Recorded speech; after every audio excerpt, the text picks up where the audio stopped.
guys, good afternoon. Mayroon lang tayong sasagutin na isang followers natin na nagtatanong kung bakit ano daw nangyari sa payout niya, naka-yellow, naka-on hold. So sagutin natin yan guys. So yan guys, huwag mag-alala pag ganito ang nangyari sa ano mo, no? Kasi nga on hold yan ni Mita dahil hindi ka nakaabot sa quota ni Mita, kasi nga si Mita may quota siya na $100 kailangan maabot natin para ma-payout natin ang sahod natin.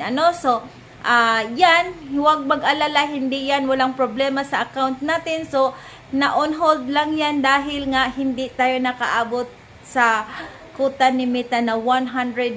So magsusuko, laban lang, post lang mga guys. So kailangan huwag susuko, kailangan laban lang, patuloy ang laban, kaya para aabot tayo dyan sa hiningi ni Mita na $100 o higit pa dyan. So thank you for watching guys.